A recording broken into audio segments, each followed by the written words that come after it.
In the future, every single video that we are going to see are going to be AI generated. That's of the videos we are going to consume. Market is a tool to create winning ads using AI. We went from 0 to 6 million in more than a year. 3 to 6 months, it's going to be indistinguishable. I was using AI more and more to grow the business. So I started thinking, okay, this is going to be the next big thing. Romain is the visionary co-founder of Arcads, the AI-powered UGC creation tool that's rewriting the playbook for digital advertising. In March 2024, Arcads blew up overnight after one of its eerily realistic AI-generated videos went viral, racking up millions of views and setting the internet on fire. Our first product was just creating these AI UGC actors. You probably saw them in a lot of ads where there is someone talking to the camera, which is a fundamental part of an ad. What started as a scrappy side project suddenly became the go-to weapon for thousands of advertisers looking to create scroll-stopping ads at lightning speed and a fraction of the cost. Today, Arcads stands at the forefront of the UGC revolution. And Romain is steering the ship. Does making more creative equal more revenue? 100%. I know you have to allocate a certain budget to testing. You also have to maintain. The question won't be, can we produce the video that we want to produce? The question will be, can we to automatically produce the right thing and train these different subsets of audiences? Now it's 10 times easier. That's the true opportunity with AI. Our vision is like much larger. What we want to do is like...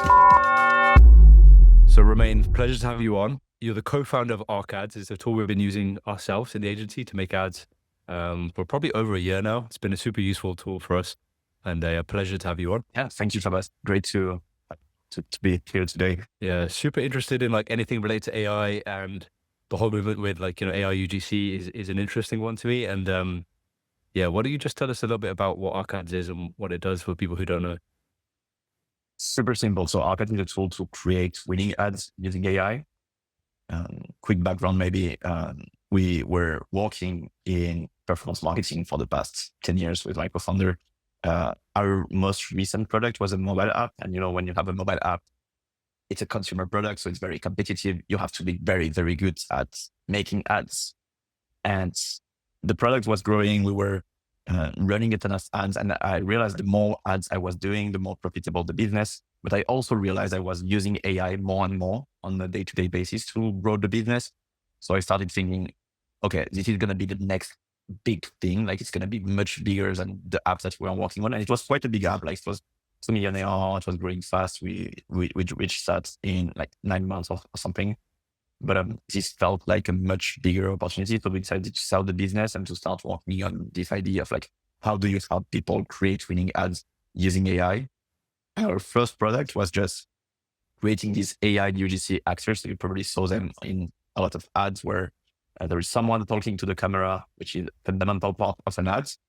And now you can generate that with Arcads. Basically, you can type a prompt, select the actor in a library of over 1,000 AI actors, or even create your own AI actor and generate a video with someone super realistic talking like a UGC video. Yeah, I guess like UGC has been a mainstay of advertising for some time now, right? And in the end, like everybody knows that product has been sent to a content creator to make the content, and they're just there, like, you know, producing content for the brand. So for me, AI UGC in a way, not always replaces it, but definitely augments it. You know, we do a bit of both. We do some AI UGC and we do some regular AI UGC. And I think they have different use cases. Some types of AI UGC right now are like really good and for certain concepts, right? So when you're doing like green screen stuff, when you're doing, actually there's loads now that actually is way better. When we first started using the tool, I remember it was mainly we were using it for green screen. So we had like the content creator in the corner, an article in the background or something like that. But I think now it's like super realistic, right? Yeah, I think it depends a lot also on the product and the audience that you target. If you target an older audience for, let's say, a lead gen product for solar panels or something like that, you don't even need to do too much editing. Just having a 50 years old guy talking to the camera is enough to convince people to go to the next step when they see an ad. And I think the reason for that is because people who are 55 plus are much less aware that this can be AI, and they don't really need to have like this hyper retention style edits to keep their attention on the video. But yeah, those are probably the two main formats where people are seeing a ton of results, like just simple talking videos or more edited style videos with someone talking on top of something else. Yeah, got it, got it. So you were launching, you made the app, it did like a 2 million ARR, you were saying. Like what, so you were doing your own advertising? So you were doing your own media buying, own creative for that? Yeah. So my co-founder, he was leading the product. I was leading the growth. And all I was doing all day long was find UGC creators and make ads with them on Meta and TikTok Got it. And what was the light bulb moment for like, hey, let's not use real content creators, let's use AI content creators? Was it just the pain of dealing with content creators and all their difficulties? Like, yeah, if you work with them, so it's painful. Honestly, it's a lot of things. Obviously, they are not like painful to work with, but some are, and the reason for that is most of them they have a job actually, so they don't have like the professionalism of like an actual actor, and lots of reasons make them sometimes hard to work with. Also, again, the more creative we were making, the more profitable the business. But the thing is, like, it takes time to create UGC. You have to send a brief, get revisions, do back and forth. But then with AI, you can like really literally have an idea and make it happen right away. So at the time, we were using just voiceovers with AI. And for voiceovers videos, I was able to do them super quickly. So we had a video editor, and even myself, I was doing some ads. And I had the idea. I went to a platform like 11 Labs. It was the very beginning of this platform. And I was able to do an ad in like 20 minutes. And this was a game changer because now I was able to push so many more ads to that account, and I was seeing the results go up. And at the time, there was no solution for talking people like AI UGC. There were some like emerging solutions of like images that can talk. I don't know if you remember those like avatars which were just images and the mouse were moving, or even those like professional style Synthesia avatars of someone in a suit. But it was not very good for marketing. So we were thinking, okay, something is missing here. We need to build that. Yeah. I actually met the founder of Synthesia. It's an interesting product. But yeah, definitely followed. It definitely goes down the route of corporate training. And I think what you've done there is you found an angle which works for our industry, that people can get value from. Okay, and like just a question, I get asked this all the time. Literally, does making more creative equal more revenue? 100%, 1,000%. Yeah. I know you have to allocate a certain budget to testing. You also have to maintain quality. But first, I mean, the algorithms are getting so good that you don't even need to test so many, to put so much budget on that, especially on TikTok ads. And secondly, even if that's still the case, making higher quality ads, I think, comes from just making more ads, because the best way to find something that works is just to do more. And yeah, for example, I have a Twitter account where I start like talking about educating the market, talking about arcades. And my only rule is I post one thing a day. That's 5 posts a week. And that's how I learned how to do good content, actually, because you get the feedback loop, you get the results, you improve and you do more. So yeah, 1,000%. Yeah, I think this is like a mindset thing that most founders get in the trap of, right? At the beginning, they think that everything needs to be perfect for you to be successful. But what they don't realize is you don't get to perfect unless you experiment. And I think success is just down to the rate of experimentation. The more quickly you can experiment, get that feedback loop, the more successful you're going to be. And the brands that we've scaled have always been because we've done a high level of experimentation. So it's not like, so when people ask me the question, does more ads equal more revenue?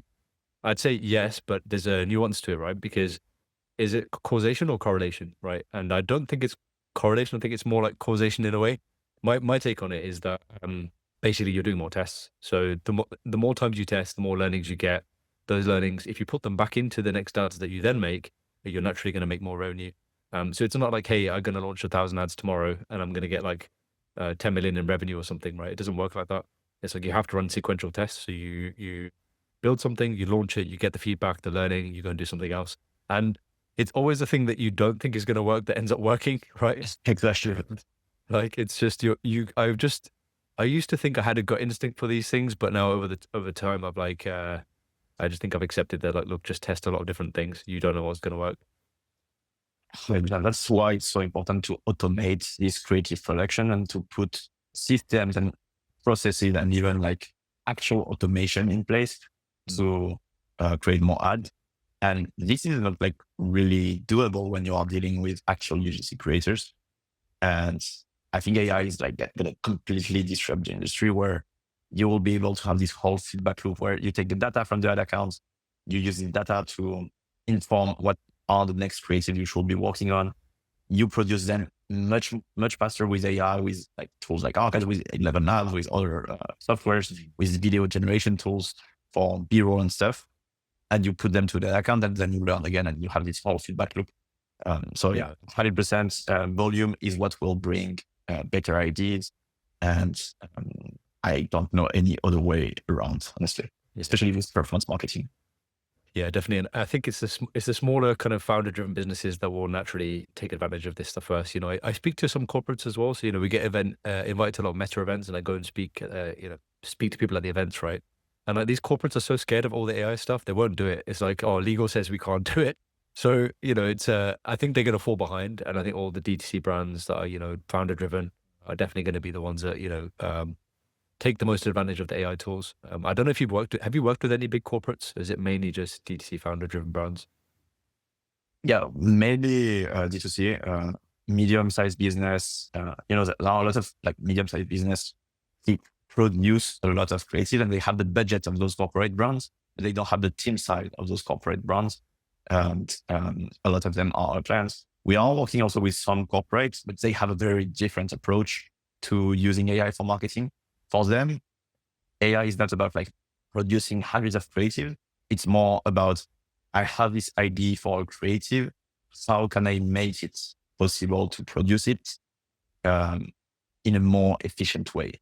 So this one video that I will create, instead of like hiring a production company and like setting up like some actors together and everything, can I do it from a computer? That's what they are looking for. They are not, at least yet, looking to produce like a lot of different assets. Yeah, and the truth is, to get accounts to scale, you need a big variety of content, right? So you can't have like one style of content. And I think using AI to produce UGC, it gives you an extra layer of things you can test, and you can test quicker as well, right? And it's back to that rate of experimentation thing that we're talking about, which is if you can produce with AI, you can just experiment so much faster. And one thing we've done is we've tested scripts with an AI content creator, and then later on we've gone and got it recorded by a real content creator. Because, you know, like I think what you said is correct. For certain industries, certain niches, certain audiences, the AI stuff works really well. For others, like the little nuances in how people say things, you just don't quite capture it. Like where do you feel like the gap is between what you're able to produce in AI UGC and a real person talking? Like, what is the difference? Great question. So I think this gap is going to disappear basically. But right now, if you are thinking about like 2025, even like May 2025, because it goes so fast that what I'm telling you might not be true in June. But right now, I would say the thing where the AI is not like 100% as good is, one, convey emotions in a very repeatable way. So you can convey emotions with AI. Now we are at the stage where if you use the right techniques, so for example, in Arcade, you can do speech to speech. So instead of typing your script, you can read your script. And if you put a lot of emotion in your voice, or if you manage to use an external tool to generate the audio, or to take the audio from somewhere else, you bring that to a platform like ours, and then the AI actor should speak like that. It works. But it needs the client, the user of the platform, to do an extra mile of how do I convey the emotion I want? And it still take a couple of back and forth and iterations. I think like in 3-6 months, text to speech will be at the same level, but it's not the case yet. So that might be one thing. And the second thing, and we are working quite a lot on that as well, is situations where there is just not one person talking, but there is someone doing something. And AI actors can like be talking to the camera, but until like very recently, and now it's getting better and better, they couldn't really just, I don't know, be typing on a computer and then talking to the camera, and then talking to a friend, and maybe having two people in the same. So for more complex scenario where there are multiple people or multiple actions, it's not 100% there yet, and you can still sometimes do better with actual UGC. But again, I mean, it's a matter of months. We are already getting there. Now we have a feature where you can basically prompt the gesture. So you can say the AI actor is acting shocked or is surprised or is pointing at something or is typing on the computer. You can basically have them do something. But yeah, 3 to 6 months, it's going to be indistinguishable, I think. And the question won't be, can we produce the video that we want to produce? The question will be, can we build the right systems to automatically produce the right thing and at the large scale that we need to have? Yeah, you've touched on you touched on a real key point for me, which is something I've been thinking about a lot, which is, if you can get a feedback loop of the ad data back into your ad production, you basically can then make the flywheel go, right? So what I mean by that is, if you can, and I'm sure you can already do this if you build some AI agents and you connect your data together with your ad production. But just in summary, what I mean is, hey, if you've got a top performing ad, you want to basically put that straight back into your system of ad production, and you want it to go make another one that's kind of similar or an iteration of it, right? And if you can get into that process where that happens in an evergreen flywheel, I think people who take early advantage of those tools are going to make a lot of money. I think that's a similar situation that we were in 1.5 years ago when we launched just AI UGC. The people who understood that now you can do AI UGC, they were doing very well because they were able to manually produce so much more ads. And now I see among our top clients, the ones who are doing the best, they are the ones doing exactly what you say. They understood that now you can use these existing softwares and connect them together with ad accounts, with even the competitors' ads libraries, and use this information to feed the data loop. And yeah, I think that's where the big opportunity is right now for the best marketers. The best marketers are kind of engineers now. They connect stuff together. Yeah, it's insane how the skill set is now changing, right? And like, because of the birth of AI, what you said is correct. Like, engineers are the ones who are going to move things forward. So software developers, people who've got like, even just actual engineers, a lot of our, so most of our media buyers have come from an engineering background, chemical engineering. Yeah, like all of them actually. I don't think any of them have come from a marketing background. All of them did either. So I did maths. Another guy did chemical engineering. We have, what else have we got? We've got a whole bunch. We had somebody who's doing physics. I'm trying to remember their degrees now, but they're all STEM. Yeah, they're all STEM degrees. And like, honestly, it's just the mindset of, that was a mechatronics. The guy who was doing mechatronics is like a super smart guy, which is like, I don't even know what this is.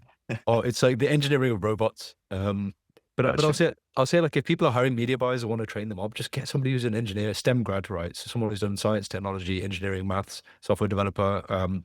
They're your best people, because if you're a software developer, you need to understand stuff about data at a basic level. And, as a result, you look at data, you start to analyze it, you see trends and patterns. And I find that the mindset of somebody who's an engineer really makes a good media buyer, good marketer now as well.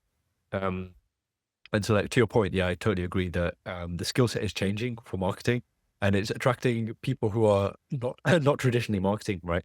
I almost like, when people ask me, what do I do?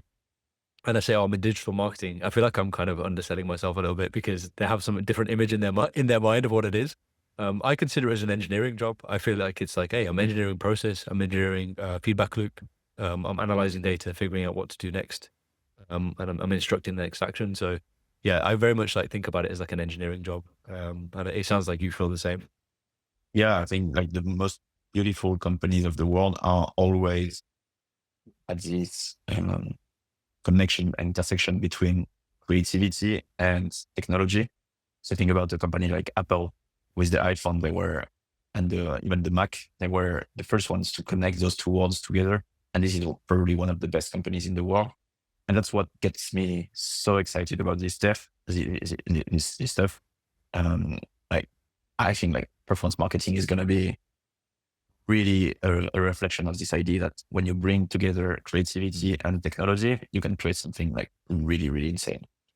Yeah. So, I mean, to go back a couple of steps to get a bit tactical here. So we built so do you know the tool NA10? Yeah. It's like, for people who don't know, it's like a workflow automation tool. If you've heard of Zapier, it's like Zapier on steroids. You can kind of build workflows that you string, like you can have nodes that do certain things and you can string them together in a workflow. And they've got multiple different AI models built in there. So you can connect, Gemini, ChatGPT, whatever you want in there, right? OpenAI. So I mean, we've actually used it to build an ad library scraper. So we made a simple ad library scraper with a script. The script was actually from Appify. If people want it after this, just send me a message. I'll send it to you. And then from there, we got it to get the videos and using computer vision, using Gemini, saying, hey, what's going on in this video, right?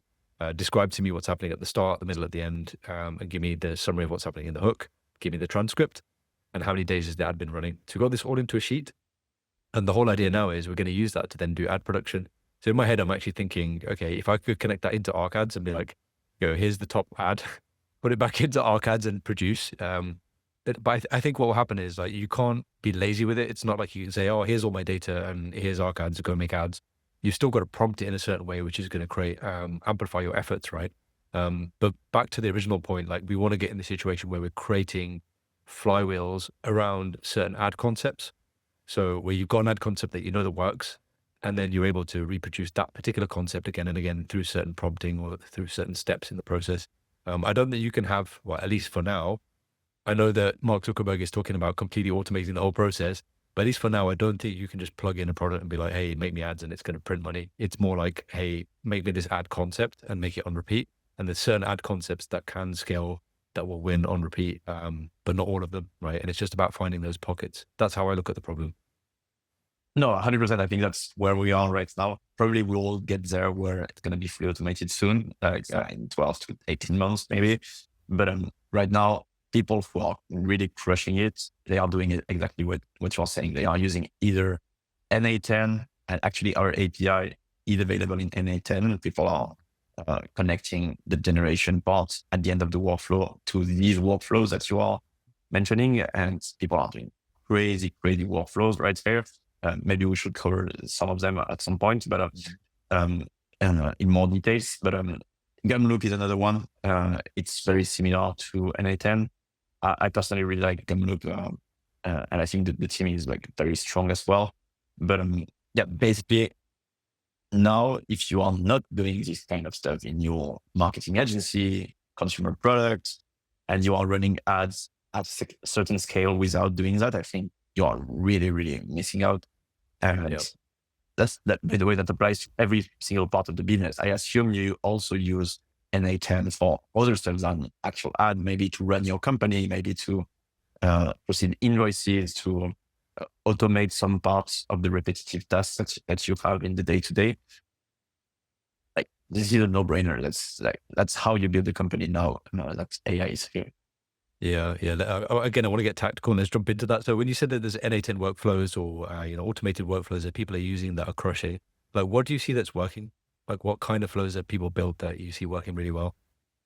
One of my favorite one is AI is very good at taking an existing piece of content and making something similar. It actually, if you don't prompt it the right way, it takes a lot of effort to get AI to, from nothing, create a good script. It creates, maybe it's going to change in the future. And it is going to change for sure in the future. But right now, AI has been trained on like the whole internet, and 90% of the internet is not good at copywriting. Like a very small subset of the content out there is like actually very good copy. So AI is not the best at that. But when you feed it something and you ask it to recreate it with a certain tweak, then it's like a very good way to produce scripts. And so one of my favorite ones is basically a flow that takes any Facebook ads library from a competitor, downloads all the ads from this ad library, take the transcript of the ads, send that to ChatGPT, and even without even analyzing anything, just say, ChatGPT, this is my transcript of my competitor ads. Please recreate an ad inspired from this transcript and keep even the same writing style, keep everything the same, and recreate one for my product. And you feed it your product and you ask it to just recreate the same thing. And now what you have is a list, maybe in a Google Sheet. We like to do it in Slack. That's actually how we produce ads. We get a Slack channel where we get every day 10, 20 new ideas from competitors' ads. And we have like a bunch of very good scripts because now they come from an inspiration, which was validated by a human at the competitor's company. who is probably very smart, if we decided to select this company as an inspiration. And we have a lot of scripts that we can select from, and then pick the best ones that we think are the most likely to perform, or at least we think are worth replicating to like our clients. And it's relatively low risk to test a lot of creative nowadays, because if you use cost caps, if you're using even an ASE with lots of ads, the spend is all going to go to the top performing ads anyway, right? So I think what we're saying here is, like, if we're able to produce a lot of stuff, we probably should. We should test as much as we can. And I think what you said, a really interesting point you said there, I'm definitely going to go and tell my team this, is you said that 90% of the copy on the internet sucks and it's not going to convert. So you don't want to train your ads based on that like bad copy, right? So I think what you're saying is you want to subset down to that 10% or even like 1%, right? It might be the best 1% copy.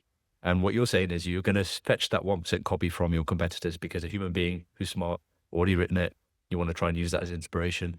For me, also the ad data. So getting the ad data back in and knowing that this is a top 100%. ad. Yeah. Yeah. So you've got like competitor ads, which you just know how long they've been running, and you may assume that the longest one is the top performing, although that can sometimes throw you off because people do funny things to make sure that you don't find them. They run like a $1, per month budget or something, just to kind of throw you off. I know in Europe, you can actually see the ad spend at an ad level. You can estimate it based on impressions. So that's actually pretty useful. I haven't done it yet, but we should probably look at brands that are in Europe and in the US. Look at what's working in the European market and then try to push it into the US. So we always do it the other way around, but something that just came to me actually. So what we're saying is, using competitor data, or what we can see from competitors as to what's working, using our own data, plugging those two things in, and then getting the AI to fine tune how it does its copywriting off the back of those pieces of information. But for us, the other piece is, reviews, testimonials. We plug those in as well. So at the moment, we have like an ad library scraper that we built, which sounds pretty similar to what the workflows that you're talking about, although we haven't got it connected to the ad production. But now that you've said it, I'm going to go and experiment with it afterwards. I didn't realize that N8N had ARC-ads in there, or you guys were in N8N, so I'm going to have a look for that. Basically, we have an API, so you can connect ARC-ads to anything, N8N or Zapier or whatever. Got it. So my goal is to get all the input nodes in there. So we've got the ad library scraper, we've got our own ad data, and we've got all the reviews all plugged into this workflow. We've then got this script builder that can make the scripts and then go and produce stuff. So we're working on that actively at the moment. And I think what you're saying is that's what's working well for some of the customers that you see who are crushing it, right?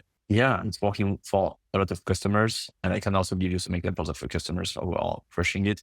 It's working for us, for our own ads. That's actually how we found a lot of winners. And one tactical advice, rather than that, for the Facebook ads library from competitors. One thing, as you said, like sometimes they still run $1 on some ads just to confuse the competition. But one thing that usually is a very strong signal is when you see multiple versions of the same script or similar versions of the same scripts. They will try the same script with a different actor. They will try slight different version of the same script with a different CTA or different click. That is a very strong signal that the ad is doing well, sometimes even better than the signal of the oldest running, because the problem also with the oldest running is they probably saturated the ads. And now if you feed the AI with all the transcript of a competitor, it can very easily say, ChatGPT can easily say, okay, it looks like these 5 scripts are very, very similar, maybe 90% similar. Let's give them some extra weight in the training for inspiration, because very likely that they are driving good results.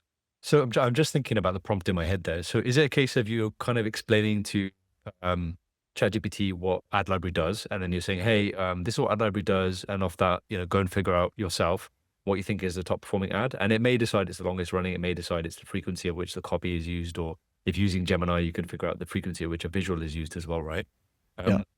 But I think what you're saying is maybe you're giving it a prompt and you're saying, hey, go and find the script that's been used the most often. This is likely to be the winner. And then that's you applying a human element to explaining to the ChatGPT how to find the winner, right? So which of the two do you do? Do you do the latter or the former? Yeah, I do the latter, at least personally.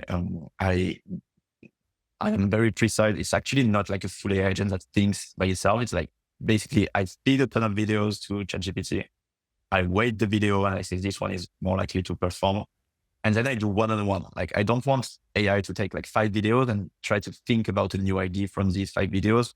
I really say, okay, this is the winner. I think this one has very high weight and it's very likely that this is the winner.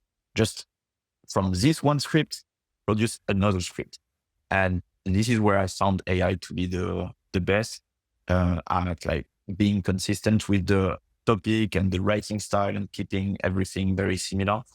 And actually a last tactical trick you can use for that is to take non-competitors ads. Because the problem is to do that is you will end up like just doing the same ad as your competitors. And if they are doing well, they probably have spent as much money as they can on these ads already. But if you start doing it with very different niches, you will realize that a lot of the scripts, I don't know, you're promoting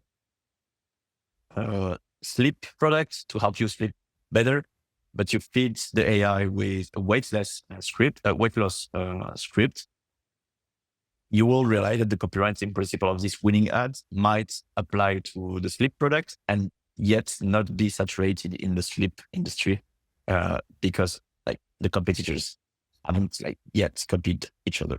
So yeah, I think that's also a very good way to go, like taking just very good brands who are very good at copywriting and trying to find the winning ads. Yeah, it makes sense. So like I'm trying to think about what is the future direction of travel for ArcAds, right? Because you guys, are you guys going to build like a 4-play competitor where you have like an ad library scraper and then you pull that data into the ad production? Or is it just to really focus on ad production and become like masters at that? Like what is the direction? So it's the latter. We want to make it as easy and quick as possible to help you create high quality ads. And that means also making it easier for you to do the video editing, make it easier for you to create the talking avatars in a higher quality, also create other stuff. Because as you mentioned, like creative diversity is super important. You shouldn't just be doing UGC or AI UGC, but you should maybe also be doing non-talking videos of someone just reacting. And there is a very large scope of the type of creative you can do with videos. So we want to make it as easy and fast as possible for you to produce these kind of assets. But I think it's up to the users and to the four plays of the world, the motion of the world to build those actual initial steps to bring the data to ArcAds and then to produce the ad very quickly with ArcAds. Got it. Yeah, makes sense. And then I think you mentioned about there may be some brands you can mention where they're doing a good job of producing AI UGC and getting good results. Can you mention some of the brands or the industries at least? Yeah. So 2 very good examples come to my mind. The first one is a language learning app. So you can have a look at the ad libraries. They are doing super well. The name of the app is Learna, like learning English with the letter A. And it's an app to learn a new language. And they were super creative at making ads with ArcAds, where they showcase the app in a very creative way. Basically, the ad is someone is learning English with an accent. So they were able to control the accent in ArcAds. And she's like making mistakes while learning the English. And she's talking to an AI tutor and they created a robot like answering those questions. And so those are, so it's a translation app, right? So the customer basically is able to, so not translation app, it's a learning app. So the person is maybe a Spanish speaker and wants to learn how to speak English. And then they've got AI content creators actually talking in Spanish, I guess, or in English. Exactly. Yes. And in the ad, they basically took like they created a persona of like who is trying to learn and make them speak with the app basically. And they showcase in a very visual way. I really recommend like people go check out their ad library. They are very creative and very good at that. And the other one, and that's the whole industry. So this one actually, the numbers are crazy. So if you look at analytic platforms like Sensor Towers, you will see that the app scales from 0 to multiple million in ARR. I think 8 million or something in like less than a year. And all the ads that they do, they are AI generated. So that's a very good like proof that you can like build a sustainable and big business that is super fast growing and reliable on ads to do the marketing on top of AI ads. And the other ones where we are seeing like crazy adoption right now is all of these AI voice agents where, now if you call us customer support, in some cases, the customer support might be an AI voice. And I think there are some companies that are like leading the way through AI voice agents. But a lot of our customers, what they did is they took the SaaS platforms to create AI voice agents and they verticalized them. So they created an AI voice agent for, I don't know, very specific use case, like towing companies. Towing companies, they need to do a lot of phone calls, and they created a voice agent for this very specific use case. Other companies do it for medical stuff, and a lot of very different niches need to do phone calls and can be replaced with AI voice agents. And what our customers did is they created an offer very specifically for one vertical, and then they advertised the offer through Arcade's generated ads. And the ads are crushing it. Like they are like getting leads for the vertical companies to try the solution for like $5 the leads. And then they close one out of 3 of those leads. It costs like $15 to close the company. And the company has an average monthly basket of like $500 a month. So it's like a lifetime value of like maybe 5 to 10K. And it costs basically $15 to get someone to close. So that's at the moment, that's probably the fastest growing niche that we are seeing among our customers. Wow, that's insane. So the product itself is like, so just so I'm clear on this, is lead generation for, is it like B2B? So it's a tool which allows people to create voices for their own industry. Is that right? Yeah, they actually package the service for certain industries. So B2B and package voice agents on top of existing horizontal voice agent solutions. If that makes sense. Yeah, got it. Okay. That's super interesting. It's there's a crazy numbers, man. $5 lead acquisition cost, and then 5 to 10K, on the back end if you convert the lead. Exactly. You've just the reason I'm like pausing is like you're opening up a whole world of opportunities of things I'm thinking about now that I hadn't thought about before the call. In terms of like, we often get inquiries from people who want to run in different countries. We're just like, oh man, we don't want to work up in German or in Spanish, or like, we just can't be bothered. There's like so much work to do in English. We're like, we just avoid, and we know we're missing opportunities working with clients maybe that we could work with. And actually, we had a language translation, a language learning app that inquired with us. I'm probably going to go back to them now and say, hey, are you interested? So that's something I'm thinking about. And then the thing you mentioned that was interesting is about being able to cover the different niches and industries very quickly. So if you've got like a solution that covers lots of different avatars, maybe it's different industries, different types of people.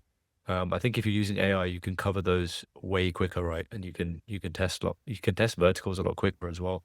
So that's definitely a key takeaway for me. Okay. 100%. Like segmenting your targeting with AI is one of the best use cases of AI as well. I didn't mention that, but our best customers, they also localize ads a ton. And now you can take one ad that's doing well and translate it in 20 different countries and increase the ROAS like crazy. Doing that, we actually are doing it for targets as well. You also need to localize the landing page, which is some extra work, but the creative part, you can like basically localize it to every single country. And so that's true for language. That's also true for audience targeting, trying different subsets of audiences. Now it's 10 times easier. So that's the true opportunity with AI. It's interesting. Yeah, I know that Facebook is also working on a similar feature, but usually speaking, when Facebook releases a feature, it's I don't want to talk badly about Facebook because they pay our bills, but like they don't do the best job of it. But it's a big company, and they move slowly, and it takes time. And I think there's a lot of third-party tools and softwares like yourself that sit outside the main Facebook platform that do a really good job of innovation, because Facebook is releasing a feature where you can do the dubbing automatically in different audiences. I don't know if it's released yet. Maybe they're testing it in a couple of countries. So they also have recognized the need for localization. So Facebook have recognized it. I think you got there first. You did it before they did, which is cool. That's a really good point. Yeah. One thing that came to my mind, the US is obviously the biggest market that we work in. Do you ever have customers who localize based on the different accents? Because I'm from outside the US, right? But we've been working in the US for a long time. I know there's so many different niches within the US, right? Of people, somebody from New York is very different to somebody from LA, right? They just think differently, operate differently. Maybe the Midwest is different. I don't know. All the different places are completely different. Do you see people making different avatars based on like different accents within the US itself? Yeah, I see a lot of crazy stuff. So accent is one. And another one is mentioning the state in the hook of the ad. So if you wanted to do an ad for Michigan, an ad for New York, an ad for like California, it will be a nightmare to produce all of these ads. But they do convert much better because if someone in the ad is saying, "Hey, Michigan lovers, like this is for you," like it's much more unique, and then it's especially for small towns. Actually, it's much more likely to perform. And yeah, some people have created those crazy workflow on top of Arcade API where they put all the scripts in a Notion document. They have a variable of this part of the script should be a variable. And the variable is the list of the 50 states of the US. And they just generate in one click 50 videos of the same script with 50 variations. And yeah, I think that's next level. That's pro level. If you do that, if you localize, if you adapt based on like the hook and the target audience, the more granular you are, basically, the crazier the results can be. And in such a competitive world as like performance marketing, I think you have to do this extra mile to actually get really solid results. Yeah, totally. I think I'm going to go and test that with the different accents from the different parts of America now that you've mentioned this. I also wonder if we can put that into our prompts as well. So like we could say, hey, analyze the different accents that I used. Think about like which one might be the top. Is there some commonality between? I tell you why that comes to my head, right? Is there's a weight loss brand that we did an audit on, and they work with probably 60 or 70% of their ad spend is through whitelisted pages from content creators. And the best content creator had a very thick American accent of a certain state. And like, I don't know what state it was from, but there's like a particular state had like a very, very thick accent, very noticeable. And it just kept winning every single time. I think about 50% of the spend in the ad account was like literally just this one content creator. And I think it's because of her accent, because she talks in a way which is like super like energetic, bubbly, like it has a certain intonation in the voice. And I think it can only be replicated by people from that particular region. So I'm wondering if there's a whole layer of prompting here where we can say, hey, analyze the accent as well as the script. That's super smart. Yeah, I didn't think about this one. Actually, one thing you can already do right now with Arcade is this specific actor. You can contact him and or her. Is it a guy or girl? Yeah, girl. Girl. Okay, you will contact her and say, we will pay you not to do videos, but to do voiceovers only. And send us like 20 of those scripts. They will be able to ship that much faster, probably much cheaper, because they only need a voiceover. You can ask them to emphasize on like the accent and the thing that's good about her voice. And then you can do speech to speech and use those 20 audios and put them into all of the actors from our library. It can be like literally like 1,000 people using the same talking style of this person. But maybe at some point you want to just diversify like who is actually reading the script and how they look like. And you can just like repeat that and see if you can like get those results. Interesting. So yeah, I mean, one pain point I definitely have had with AI stuff, AI UGC, is that I find that the video is becoming more and more believable. It's very accurate. I'm like, even the movement patterns and things around the body language is getting better. But I find the voice is always like quite monotone and doesn't really sound very realistic. So are you telling me that using speech to speech can get a much better result? 100%. Yeah. Speech to speech will basically mimic the voice, accent, tonality, inflections of the voice that you upload, but it will keep the voice of the AI actor initially. It will just have the AI actor talk in the same way as the voice actor. Got it. And are you guys working on video to video as well, or do you have that? We are working on that. Yes, that's live yet. But I'm curious, like, what do you have in mind here? What are you thinking? I mean, I just did an experiment because I know Runway's got the feature of a video to video, right? And I literally just walked into the studio, recorded a video of me talking, and I turned myself into like, there was like a black guy with dreadlocks. There was like a Chinese lady, and like I just made myself into like 4 different avatars. And I posted it on my LinkedIn, and I had quite a lot of interest in it. And it was the thing that got me was just the facial expressions, because if anybody goes back to my LinkedIn and looks at a few posts ago, they'll see it. But it's just like the small little movements in the mouth and the pattern in the face that if you do video to video, I feel like you're going to get a really solid set of expressions. So I'm wondering if we literally just have people in the studio here in the office, like just saying stuff and then putting it onto different avatars. 100%. Yeah. It's super fast. I mean, we're already doing it for images, right? So we do this in the office. We have like, we get somebody to take a picture and then we swap the face and change the face and use different faces, right? But yeah, video to video is like definitely the next layer on top of that. Yeah, 100%. I think image to video is insane as well. Yeah. Now you can like generate very good images with AI tools like Midjourney or even ChatGPT, especially if you want to have the avatar holding the product. So you can send your product to ChatGPT, have it generate an avatar holding your product, and then you can bring that to Arcade and have like an actual avatar who is in 3D moving and talking while keeping the facial expression of the pictures that you upload. And I think that's a very good use case of AI. Yeah, we've done a fair bit of experimentation on this, and I think it depends on the product type, right? So if you've got a fashion brand or like a bag or something like that, you can get away with it because some of the details don't need to be perfectly preserved. When it comes to, let's say, a bottle or something that's like got defined edges with text and font and everything on there, usually speaking, I find that when you try and train it GPT on those things, it doesn't really pick up all the details. You have to come back in and in Photoshop afterwards, update the image. So the thing that we found the most accurate actually is Flux LoRa. We use File.ai. I think you may have come across File.ai. It's just it's a website that hosts a bunch of different AI models that gives you access to them to make it super easy to use, so you don't have to install it into your own GitHub and host the code and all that stuff. And you pay for GPU usage, so it's actually a really, really useful tool for us. We experiment a lot in that. So on File.ai, you can access Flux LoRa, and what we do is we train a LoRa. So LoRa is a model of a product to upload maybe 10, maybe 20 high quality images with a white background. We train the product, we create a LoRa, which is just a model, and then we use Flux itself to actually use those models in Flux. So there's a separate thing called Flux and Flux LoRa to generate the images. And those for me are the best at preserving.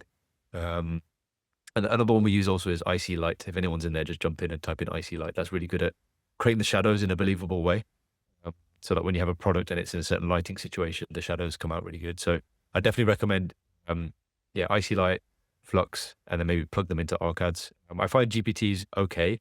It depends on the product. It really depends on the product. I'm talking about 4.0 here, by the way, because we have to keep relevant with timing. Like, I don't know, when people are watching this, we're probably all going to be like just sat back and the ads are going to make themselves. I don't know. But talking of which, I have to ask you this question. How do you feel about VO3? Because like knowing what your business does, looking at VO3 and how accurate it is. And we've been testing Flow, which is the builder that allows you to put different clips made from VO3 together. Although there's some issues with it at the moment, you can't have an audio more than 8 seconds. You can't preserve the character very easily across lots of different scenes. Like, how does that make you feel? Because obviously it's like a existential threat to Arcads, right? But like, what are you thinking?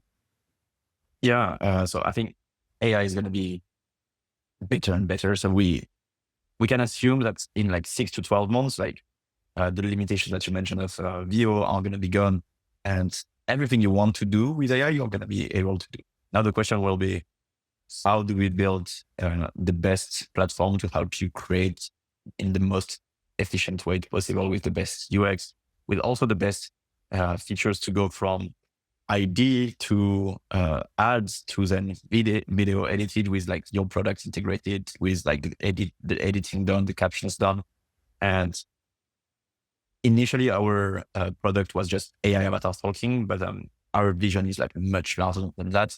Basically, in the future, every single video that we are going to see are going to be AI generated. That's 90% of the videos we are going to consume.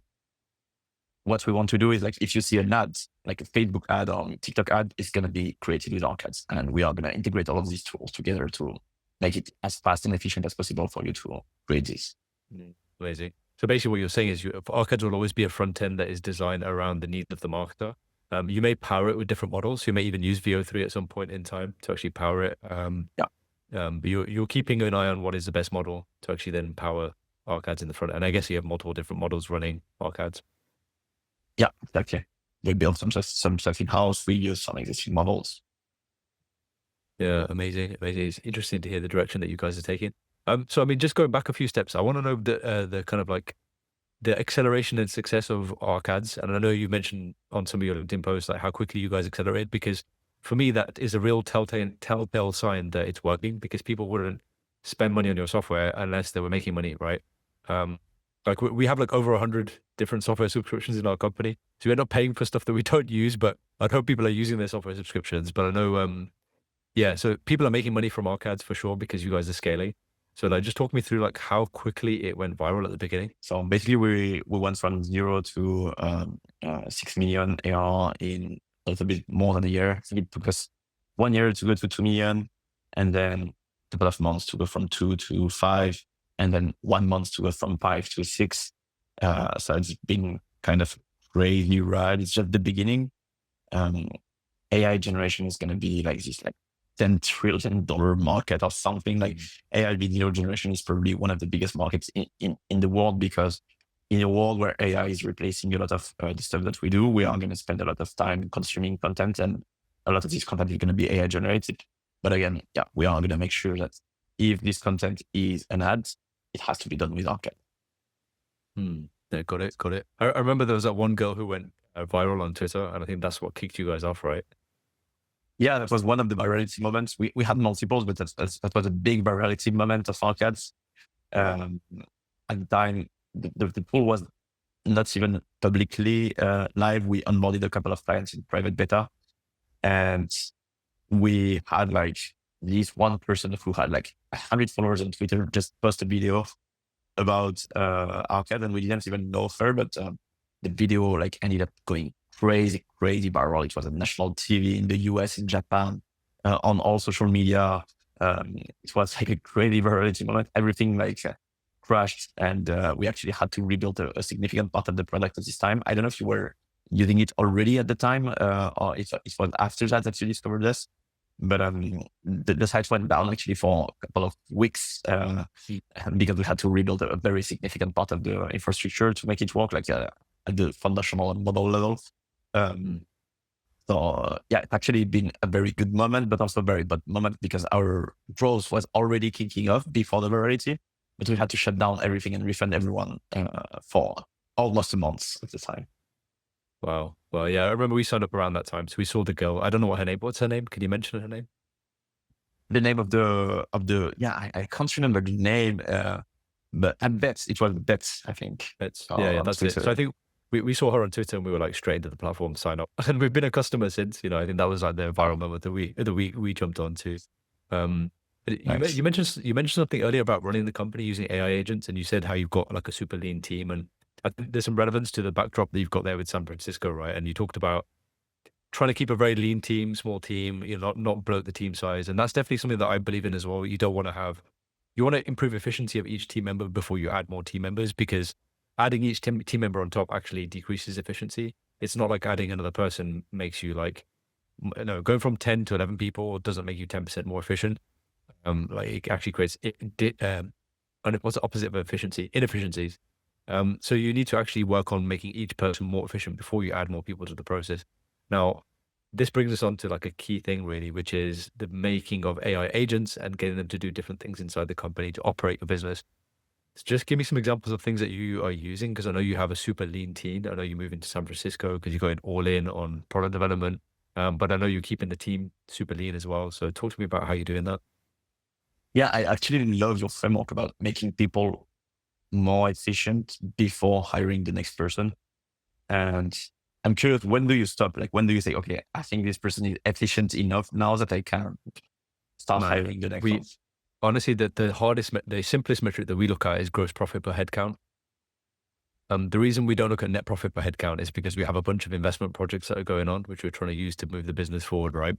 So we just look at gross profit per head count. And if that number looks good, like, you know, we just hire more people. And I can't say it's a perfect science, like, oh, when we hit this number, like, you know, we start to hire additional people, but it's a number that's always top of mind. We're talking about it every single week, every month, and we have a report. We break down the gross profit per head count in every pod. So we have different pods delivering different work. And we try to look at which is the most profitable pod. How are they working?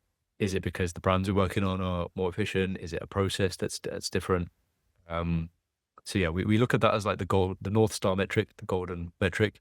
But yeah, it's not a precise science. It's not like I'm saying, hey, we've got this benchmark. It's just something we keep our eye on. No, I love the framework. yeah, to answer your question on like Arcade specifically, so we are a super lean team. We used to be more actually for our previous business, and we are a team of 6 now, and it's basically 1 million AR per person in the team. And the way I see this is AI is very good at accelerating the business, because now you can create something that didn't exist before and that actually provides value. So it's good in terms of go-to-market, but it's also good in terms of like, how do we run the same business with more efficiency?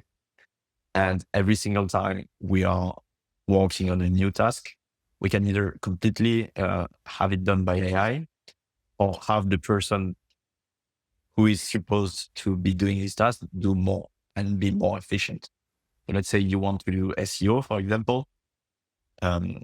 You can have 2 approaches to this. You can either like not hire anyone and do the SEO like fully with AI and spend a lot of time building a system that will create the keyword research and the articles and like just automatically post everything.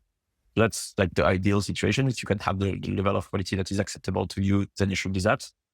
But if you can't, and I think SEO is at the stage where you actually can't fully automate it yet, because you want to make articles that are not only a large number of articles, but also good quality, then you might consider hiring someone to do it.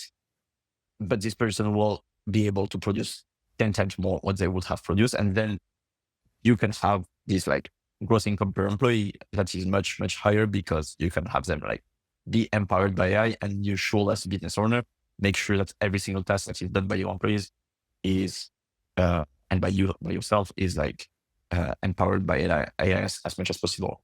So yeah, a ton of stuff we have automated and like empowered by AI, sometimes like fully replaced. So when we do ads, again, we use those frameworks and automations to create ads faster. I create a lot of content. So when I create content, a lot of the ID that I post about, a lot of the copywriting is done by AI. Our engineers use AI a ton to code faster, to produce their content faster. Our customer support is 80-90% done by AI. Finance and invoice stuff is also largely done by AI and powered by AI. So yeah, for us, the framework is like either you fully automate it and you spend a lot of time like automating it, or you empower the person who is doing it so that she can or he can be doing more. Yeah, man, I love that framework. I think when you start to build a team up, right? So we have a team of around 40 people. You build this operational burden that comes with it. You know, when you have like 5-6 people, man, it's so easy, because like I said, from a management point of view, you know, you just talk to each other all the time and everybody talks to everybody, and it's like everybody kind of knows what's going on. When you start to get past like 15, 20 people, and you have like lines of management and different teams and departments, all of a sudden company communication becomes an issue, and you have to try really proactively, really hard to actually get that to be consistent across the company, so everybody knows what direction you're going in. And it's even harder in a remote company, right? So we have like half our team in the UK in the office, half our team remote, and we struggle with it as well, right? Keeping everybody going in the same direction, you know, rowing the boat in the same direction is how I like to think about it. It's my most hard. Yeah, it's hard. It's my most used emoji on Slack. I use the rowing the boat thing because in my head it's like, oh, keep everyone rowing in the same direction. But yeah, I love what you're saying there. Is like trying to keep the team like down, and you guys have got 6 people, 1.5 million per person. You know, that's like a really, really solid numbers. We work in service. We work in, you know, service delivery. We're moving towards product. So naturally, the gross profit per headcount is going to be lower because you're selling people's time. When you start to move more towards productization, whether that's an e-com product or a SaaS or whatever it is, you know, you can increase revenue per headcount. And actually, I think a lot of agencies are now, and a lot of agencies or brand owners, a lot of agencies are moving to becoming brand owners.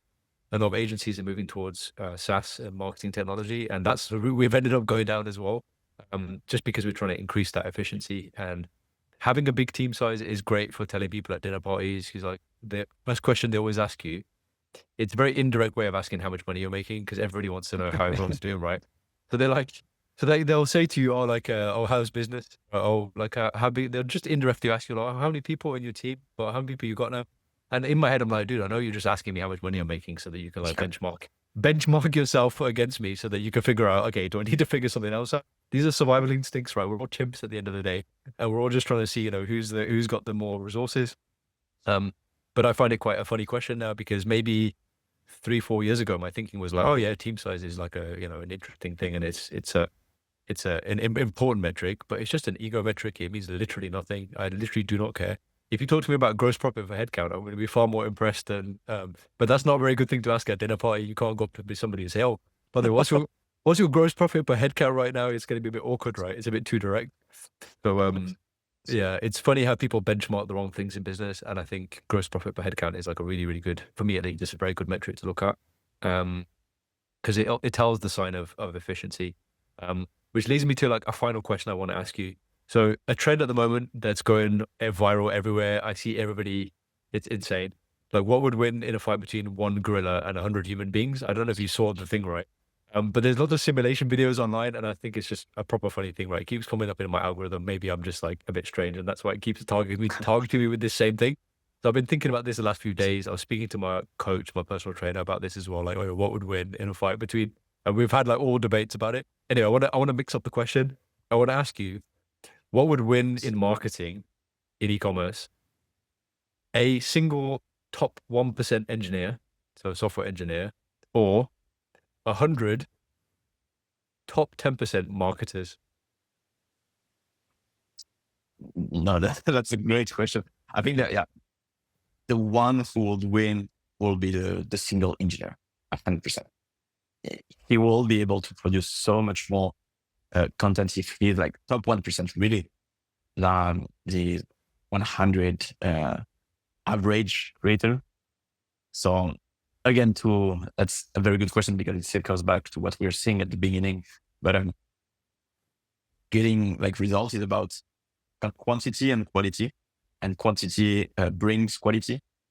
But the 10% creative won't be able to, if they are not in the top 1%, they won't be able to identify what's great quality, even though they can do a lot of quantity. The top 1%, he will be able to identify quality, and he will be able now with AI to produce the quantity. That's a very good answer.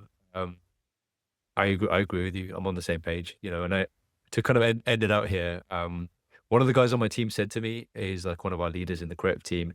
He said, he's like, dude, in 12 months, we're just going to have loads of engineers here. We're not going to have any creative strategists left. And he said, why don't you just hire more developers rather than hiring more creative people? And he got me thinking when he said that. He's like, he was observing me and the way I'm like thinking, and where I'm, like, what I'm focusing on, and what, us pushing our own product. He's totally right. I think we're going to end up hiring more engineers over time. Yeah, I mean, that's the data loop will work in a way where you can take a lot of data and create ads from this data. And I mean, I think that's where the world is going. Yeah, no, absolutely. Man, it's been a pleasure to have you on. I've learned so much. You've given me a lot of things to think about. I'm inspired to go and like actually work on a few people who inquired with me that I'm going to go back to and be like, yo, dude, we could actually just do this instead and it will work. And I'm going to plug in my NA10 workflows into some of the stuff that you've done. I need to invest some time into this, man. I feel like I'm one of the the idea generators in the company, one of the inventors in the company. And I feel like I have to drive this through myself top down. Like if I don't do it, people don't give it attention. So I'm going to be jumping into NA10 and connecting to ArcAds and seeing what I can do. Yeah, I think that's the best use of your time, honestly. Yeah. Cool, man. It's been a pleasure. Appreciate it. Yeah. Always. And thank you so much. And good luck in San Francisco. Thank you, man. Have a good one, man. Take care. Bye.